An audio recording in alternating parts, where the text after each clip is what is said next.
আসসালামু আলাইকুম এভরিওয়ান, সবাই কেমন আছেন? আশা করি ভালো আছেন। চলে আসলাম নতুন একটা ভিডিও নিয়ে। তো আজকে আমার পিছনে দেখতেই পাচ্ছেন একজন বাংলাদেশি প্রবাসী ভাই, উনিও কিন্তু আমাদের কোম্পানিতে কাজ করে। আর উনি চালা একটা গাড়ি, এটা হচ্ছে ববকাট। এর দিয়ে সৌদি আরবের যত ভারী কামগুলো এই গাড়ি দিয়েই করা হয়, তাই না ভাই? হ্যাঁ, আপনি এই গাড়ির ড্রাইভার না? অবশ্যই। তো এই গাড়ি দিয়ে আপনি চালান, তো এই গাড়ির মনে হয় প্রচুর পরিমাণ ডিজেল খায়, তাই না? হ্যাঁ। ও আচ্ছা, ঠিক আছে। তো এই যে বিদেশে যে আপনি চাকরি করতেছেন ভাই, তো যারা এখন নতুন আসবে, এই বলদিয়া কি এখন আগের মতন এখন কি ইনকাম করতে পারবে যদি নতুন আসে?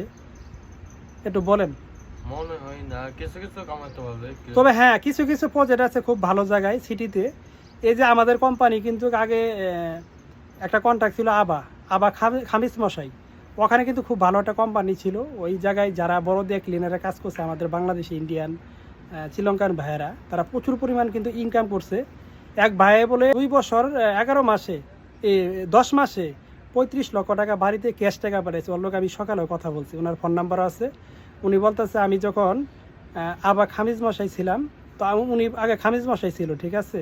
খামিজ মশাই প্রচুর পরিমাণ বড় দিয়ে ইনকাম করছে, কিন্তু এই যে এখন খারিজে আসছে ইনকাম নেই। তো বলতেছে ভাই বেশি দিন থাকবো না, চলে যাব। তো এ হলো বাস্তব জীবনের কথা, এই ভিডিওতে তুলে ধরলাম। যারা ভিডিওটি দেখবেন আপনারা শেয়ার করে, যারা নতুন আসবে তাদেরকে একটু ভিডিওটি দেখার সুযোগ করে দিবেন।